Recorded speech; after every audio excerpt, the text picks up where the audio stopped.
Oración 11. ¿Qué debemos orar? Parte 5. Ora para poder obedecer a Dios. Permíteme repetirlo, y seguiré repitiéndolo, el Dios al que ora un cristiano nacido de nuevo no es un ídolo, como el que buscan aquellos que no pueden llamar a Dios Padre. Orar tiene que ver con obedecer a Dios, no con hacer que Dios se someta a nuestra voluntad. No oramos para convocar a Dios. No oramos para explicarle algo. No oramos para convencerlo. La oración no es para obtener permiso para lo que queremos, es para alinearnos con la perfecta voluntad de Dios. David no oró para decidir si debía perdonar o no a Saúl. Ese no era un asunto para oración, era un asunto de obediencia. Miren, todos ellos son falsos. Sus obras no valen nada, sus ídolos no son más que viento y confusión. Sí, el Dios en quien creemos es el Creador todopoderoso y perfecto. Él es el buen pastor, que ya conoce nuestro pasado, nuestro presente y aún nuestro futuro, y nos guía a la perfección. Por eso, antes de pedirle algo a Dios, debemos preguntar primero, ¿qué quiere Dios de mí?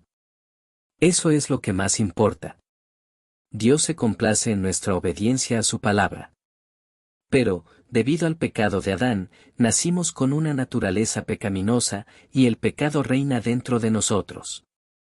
Eso hace que sea imposible, por naturaleza, someternos a alguien que no seamos nosotros mismos. Incluso cuando parece que obedecemos, si examinamos nuestras motivaciones con cuidado, muchas veces descubriremos que estábamos obedeciendo por nosotros mismos, no por Dios. Por eso debemos buscar a Dios. Por eso debemos buscar su reino. Por eso debemos orar para que su reino venga a nuestras vidas. Debemos pedir gracia y fe. Solo entonces puede fluir de nosotros una obediencia que no es para nuestro propio beneficio, sino para Dios y para su reino. Noé pudo obedecer, pudo construir el arca, porque Dios le dio gracia. Fue por esa gracia que pudo obedecer en un tiempo cuando todo el mundo se encaminaba hacia la destrucción. Pero Samuel respondió, ¿acaso se complace el Señor tanto en los holocaustos y sacrificios como en que se obedezca su voz? La obediencia vale más que el sacrificio, y el prestar atención, más que la grasa de carneros. Porque la rebeldía es tan grave como el pecado de adivinación, y la arrogancia, como el mal de la idolatría. Como tú has rechazado la palabra del Señor, Él te ha rechazado como rey. Lo que más desea Dios es que su pueblo, sus hijos, confíen en Él y le obedezcan completamente. Jesucristo es quien obedeció al Padre en todo.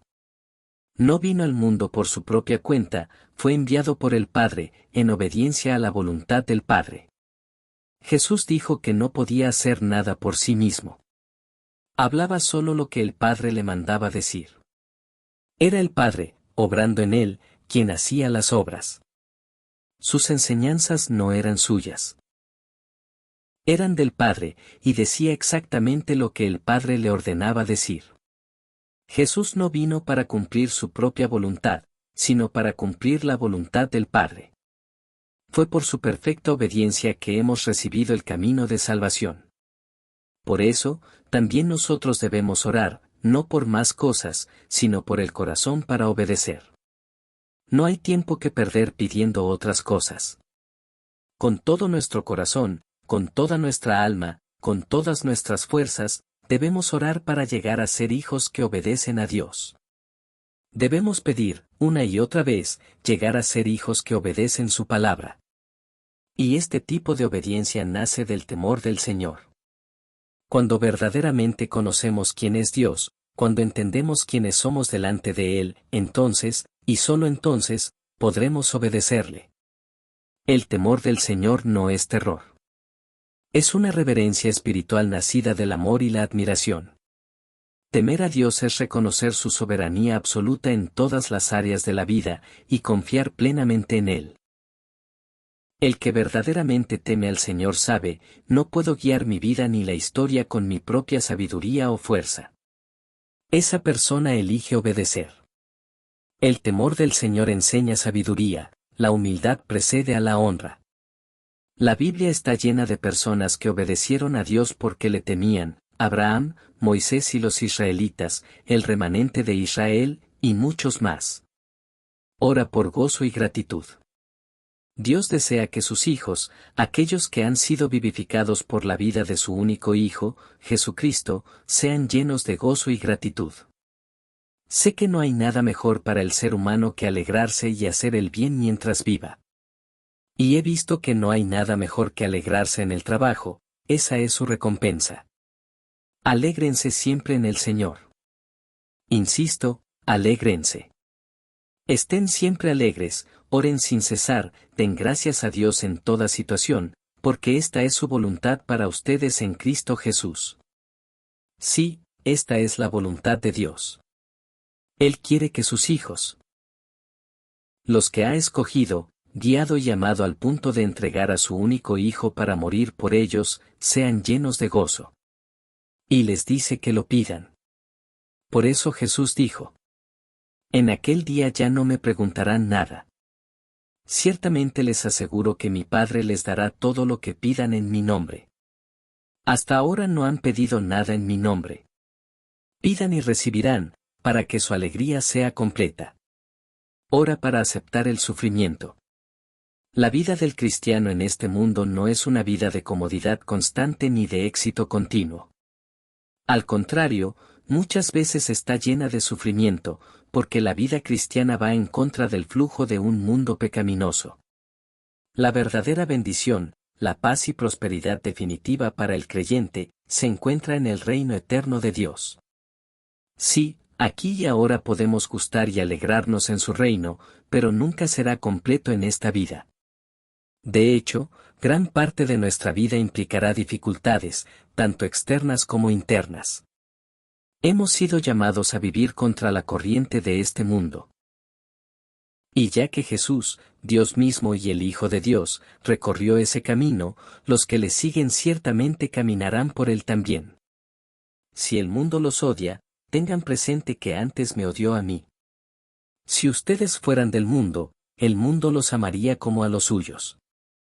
Pero ustedes no son del mundo, sino que yo los he escogido de entre el mundo. Por eso el mundo los odia. Yo les he dado tu palabra, y el mundo los ha odiado porque no son del mundo, como tampoco yo soy del mundo. No te pido que los saques del mundo, sino que los protejas del maligno. Ellos no son del mundo, como tampoco lo soy yo. Debemos recordar cómo Jesús, sabiendo que se acercaba el sufrimiento, oró por sus discípulos, no para que escaparan del sufrimiento, sino para que fueran guardados del maligno en medio de él. Por eso también dijo Pablo: de hecho, todos los que quieran llevar una vida piadosa en Cristo Jesús sufrirán persecución. Si enfrentamos sufrimiento como cristianos, debe ser por una sola razón: por nuestra fe en Jesucristo. Debe ser sufrimiento justo, una persecución que viene porque la luz de Cristo nos ha hecho visibles en un mundo lleno de tinieblas. No hablamos de castigo por nuestros propios pecados o errores. Les he dicho estas cosas para que en mí hallen paz. En este mundo afrontarán aflicciones, pero anímense. Yo he vencido al mundo. Si este mundo fuera todo lo que tuviéramos, entonces sí, tendríamos que buscar más riqueza, más éxito y más poder. Pero para los cristianos, nuestra verdadera herencia está en el reino eterno de Dios. Por eso podemos resistir las tentaciones del mundo. No necesitamos tener más ni disfrutar más aquí. Y si enfrentamos dificultades, no decimos: algún día tendré más. Esa no es la mentalidad de quienes poseen el reino de Dios. Por eso el apóstol Pablo declaró con valentía: así que no te avergüences de dar testimonio de nuestro Señor, ni de mí, que por su causa soy prisionero. Al contrario, tú también sufre conmigo por el Evangelio, según el poder de Dios. Comparte nuestros sufrimientos como buen soldado de Cristo Jesús. Pablo no veía el sufrimiento como algo pasivo que simplemente nos ocurre. Él nos llamó a participar de él activamente y con disposición. Como cristianos, debemos orar para poder aceptar el sufrimiento con fe, Sufrimiento que no viene por ser parte del mundo, sino precisamente por no ser ya de él. No oramos simplemente para evitar el sufrimiento o escapar de él. Oramos para que, por medio de la fe, podamos vencer el sufrimiento que Dios permite en nuestras vidas. La serie de enseñanza oración, ¿por qué debemos orar?, continuará.